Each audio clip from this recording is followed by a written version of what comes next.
Hello everyone. My name is Suchi Kumari, and I am from Team Saras. And I'm from Team Saras. So the theme that we have selected is financial literacy for all. So let me first introduce you to the problem statement.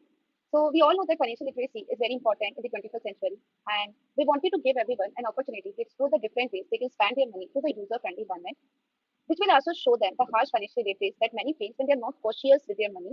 However, if planned carefully, handling finances will not be a burden but a step closer to freedom with your time. So, with our project named Saras, we hope to make financial literacy accessible to all. So, the solutions that we are providing.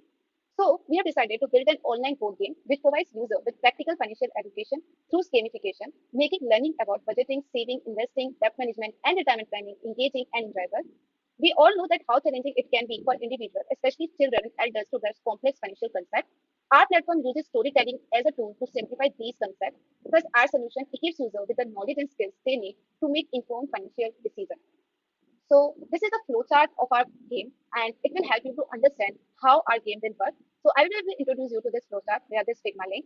This is the flowchart of my game Saras. So the first step here is that once the user visit our platform, they need to first sign up or log in our platform. The details that we are collecting during registration are name, age, gender, email, and whatever best describe them. Based on the user input, we are classifying user into three groups: student, working professional, and planning to retire. We will be collecting information based on each category from the user. Like for a student, we will be collecting their highest qualification, their pocket money, or any other side income. For working professional, we will be collecting their career, like whether they are software engineer, data analyst, etc., their career salary, and their side income if they have. For those who are planning to retire, we will be collecting their career salary, their side income, and their expected retirement date. Once done, then the next step in the game is to roll the dice. Now, this dice is a virtual dice, and when the user will roll this dice, they will get financial events. Now, these financial events are based on real world scenarios and case studies, and user will get these events, which will be based on different financial topics like budget, investment, savings, etc. User have to select any one of these or more than one of these events or to go further in this game. But before selecting, user have the option to learn about these topics, for which we are providing interactive modules that explain financial concepts related to each event. So for this, the user have to select their preferred story character, their preferred language, and once done, they will click on OK. And based on the preferred choice and the age group, like whether they are child, young adults, or elder, and with the help of OpenAI, we'll be generating story, which will be based on real-world examples and case studies, as well as a moral lesson that can be learned from the story. Now, these story will be in the form of animated videos as well as in the form of text, so that user can learn about these financial topics in a more easier way. Now, once done, and once the user able to understand what each of these terms means, then they will decide how to manage their virtual money based on their financial goals and the options presented. Once done, the user will progress and accumulate on the game. Now, users accumulate virtual wealth, investment, and saving as they progress through the game. Now, finally, the game will end when the user will reach the final space. Now, in the final space, the game will provide a summary of their financial journey and insights into their financial habits. Now, once the game has ended, now users have the two options. Either they can restart the game or they can review the dashboard to reinforce their financial knowledge. When the user will click on restart, the game will be again restarted from this step, which is again they have to roll the dice and again they have to perform these set of operations. Now, if the user want to see the dashboard, they will go onto their profile and they will be able to see the dashboard, which provides the summary charts and graphs showing the user financial journey and insights into their financial habit.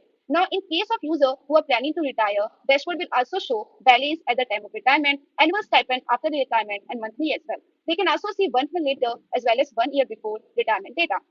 So this is all about my game Saras, which is targeted for all kinds of users and all kinds of ages, regardless of their age and their background. And all the kind of ages will be able to enjoy the game and learn about the financial concepts and the financial topics in a gamified way. Now we all know that like this is a game, but why user will want to play this game? So we are providing the rewards for user to boost our user retention. Like the first feature is leaderboard recognition for top performers. Example, feature the top 10 users on a weekly leaderboard and reward them with virtual badges and titles. We are also providing exclusive offers for reaching milestones. Like for MX users, unlock a 10% discount on American Express cards and services for reaching a savings goal of $100. So these are the kind of rewards that we are providing to our user to boost our user retention and to make the user feel that why they want to play this game again and why they want to play this game. So this is the reward system that we are providing in our game. So this is all about my game Saras. Now in the next part, I will tell you what are the tech stack that we are using and how they are interlinked and how these all things will work. This is the overall architecture of our application of our game. So our game architecture consists of four parts. Four parts. First is the front end. Second is the back end. OpenAI GPT and databases. For front end, we are using React JS. For back end, we are using Node.js. For databases, we are using MySQL and OpenAI GPT as well for AI feature in our game.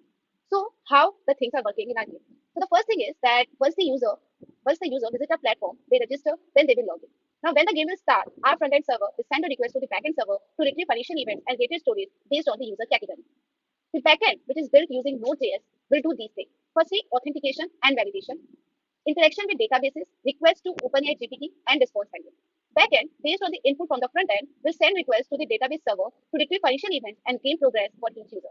Our databases, which is built using MySQL, is divided further into three databases. One is for student, second is for working professional, and third is for planning to retire. We have categorized our databases into three types so that for each category users, we are storing their information separately. Now, the database will send response back to backend server based on user category. And this response will be sent back to the front end and as well as financial event story as well as game progress of each user will send to the front end. Now, on the front end, if the user also want to learn about those financial topics, then they will send a request to backend and backend will send this request to OpenAI GPT endpoint and to generate stories and lessons based on the financial events and the user category. And this OpenAI GPT will process, give the result, and send this response back to backend server. Now on the backend, firstly, we will validating the data that we got from OpenAI GPT. And once validation is done with a certain algorithm, we will sending the response back to the front-end server. And user will be able to get those stories, moral lessons, whatever they want to, and will able to learn about those financial topics. So this is overall architecture of the game. And this is designed in such a way so that it is operates more efficiently. So that's all about our architecture. And also that's all about our game Saras. So thank you from the team Saras. I hope you will like it and have a nice day.